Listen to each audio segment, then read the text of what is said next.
But now we're going to be getting into our first segment of the day, talking about Caitlin Clark and the Iowa Hawkeyes, who pulled off the upset last night to take down LSU and advance to their second straight Final Four.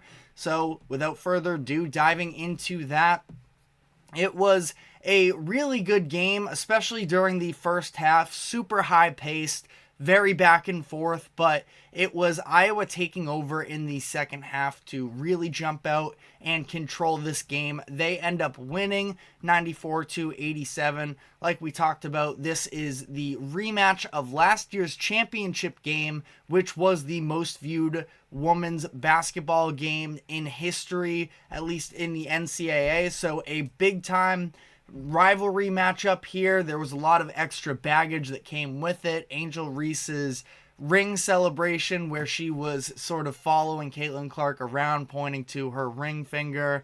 And, I don't think that there's real animosity between the players necessarily, but it obviously sparked all kinds of different debates on the internet and around the sports nation as a whole. So a lot sort of weighing on the shoulders of these young women in this game, and ultimately Caitlin Clark has just been able to time and time again operate under the high stakes pressure, and she did so again last night, scoring 41 points, 12 assists, and she shot 9 of 20 from 3. LSU tried to put out a handful of different things to get in the way of Caitlin Clark, but ultimately she was just unguardable in this one. For starters, the Tigers had Hailey Van Lith on her for most of the game, which now today a lot of people are sort of questioning that strategic decision, considering the fact that she stands at just 5'7". Caitlin Clark is 6 feet tall, so 5 inches shorter already leads to a little bit of a mismatch there for a player in Caitlin Clark, who is never afraid to rise up over a defender and take on some contested shots. She had that room anyways to try and pull up over Van Lith in this situation. Flau'jae Johnson is a few inches taller at 5'10", and a few inches taller than Van Lith, and during the season, she had a lot more experience being the primary ball handler defender, and in this situation, yes, they were relying on her a lot offensively, both in this game and through the tournament, but would maybe want to utilize the two-way ability of Johnson maybe a little bit more. All of this is sort of revisionist history as well, and the reality is, again, LSU tried to throw a bunch of different looks at Caitlin Clark to slow her down.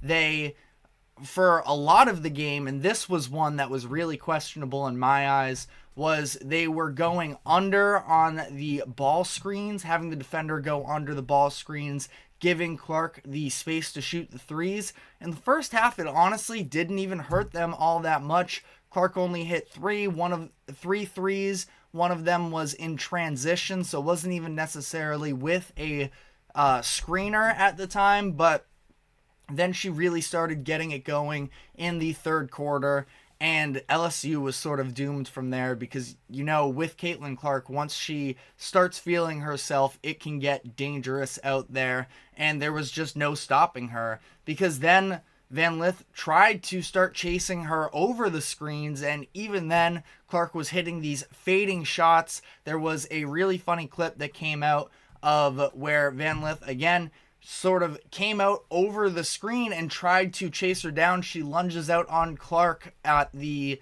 left wing, and Clark just knocks down the shot anyways, and Hailey Van Lith just sort of threw her arms up in the air. There's nothing you can do in that instance, and then finally by the end, they tried to switch the defenders more often when they were in those screen situations, but again, Clark was just getting it going, and at that point, it was too little, too late. Does seem like it was maybe a little bit of a mismanagement going into the game, but one way or another, it's hard to stop Caitlin Clark no matter who you are. So this was an incredible performance from her. During this game, she became the all-time leader in three-pointers made where she pulled up from the logo in the third quarter to knock down her three-pointer that put her ahead in the all-time leaders of career three-pointers made in the women's history game.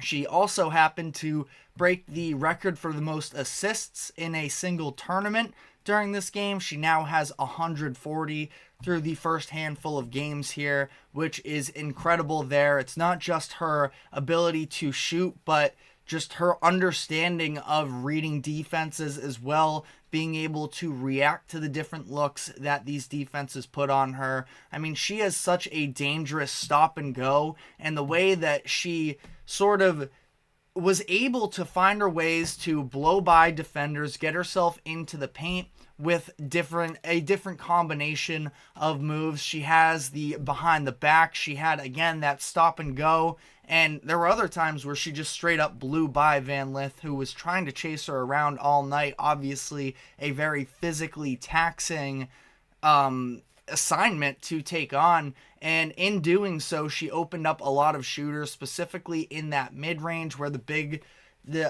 bigs on the other team would sort of crash in. She was able to find her teammates open for open jump shots. And she also in this game, of course, like I mentioned, there's the passing element to it, but of course she's a shooter. She knocks down 9 threes in this game, which ties the single game record in an NCAA women's game in the history of the sport. We all know how great Caitlin Clark is, and because of that, she is helping Iowa to advance to their second straight Final Four. Briefly on the LSU side of this, obviously the star power in this matchup was between Caitlin Clark and Angel Reese. Goes back to the championship game last year where Reese was the most outstanding player, and she had that instance where she was pointing to her ring finger, sort of chasing Clark around a little bit. Again, chasing is maybe a bit aggressive, but she knew what she was doing. She was making it very clear. She was singling out Clark in that instance. And in this game, I mean, it's tough because she started out really hot in this game. She scored 10 points in her first 10 minutes. She also had a couple steals in that same stretch, had 5 rebounds as well. She finished this game with 20 rebounds, so it's not like she was bad necessarily, but it was clear that she was struggling. She rolled her ankle in the second quarter and really was not the same from there. She was a dominant force inside through the first part of this game, but in the second half was just completely ineffective. It seemed like LSU as a whole, between Flau'jae Johnson and Angel Reese, were very frustrated with the way the offense was operating, where they were hoping to get more looks than they were actually getting. And Reese in the second half, it seemed like she was specifically really trying to force it at times, despite being a little bit hindered as well because of the injury that she suffered. But she scored just 4 points on 1 of 9 shooting from the field in the second half. Obviously not the type of performance that she was hoping to put out there, and the reigning champs ultimately fall in this one. It is going to be interesting to see what her decision is. The WNBA draft is already right around the corner, which is something that, as someone who's sort of been a casual watcher of the women's tournament and the WNBA, I didn't realize how soon it was, but I believe April 15th is the date where the draft is being held, which is crazy that it's already right around the corner. But yeah, it is April 15th, so we're just a couple weeks away. Angel Reese has to make the decision on whether or not she wants to make the jump to the WNBA. Should be a top 10 pick should she choose to do so, but I guess we will see. I'm sure we'll find out shortly on that one. But it is Iowa moving on, and they will be facing UConn, who knocked off the number 1 seeded USC Trojans last night. Paige Beckers had a massive game for herself as she's really reminding the world of the type of player she is after missing all of last season. But 28 points, 10 rebounds, 6 assists, 3 steals, and 2 blocks in this game. The matchup between her and Clark is likely going to do wonders for this women's game, and I think is also going to sort of continue on to roll into the excitement that leads to the WNBA season coming up, as these are, probably two of the best, I'll say this, probably the two best, definitively, players in women's college basketball right now, and they're matching up on this massive stage. You have Caitlin Clark, who is the biggest star in women's college basketball that at least I have ever seen, and they're taking on, of course, the prominent program of UConn that's been so dominant all of these years, and now they are going to face off in what should be a classic matchup here.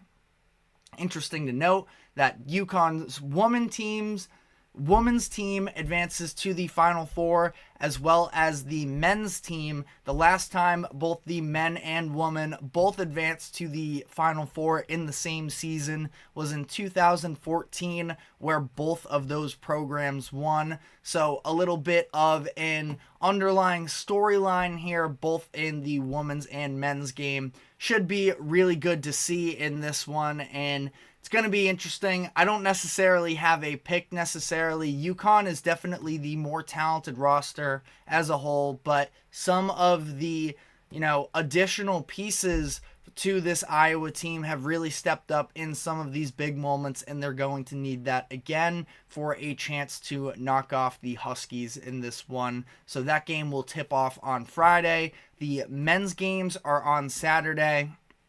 Definitely have a lot of fun games to check in on this weekend, so we will keep you updated with all of the latest updates from that. But on the note of the men's game, that is what we are going to be getting to when we come back from this first break. We will be talking big picture storylines of how it affects the sport as a whole if each team were to win. So we'll be laying all of that out right after this break. Stick with us, and we will be right back.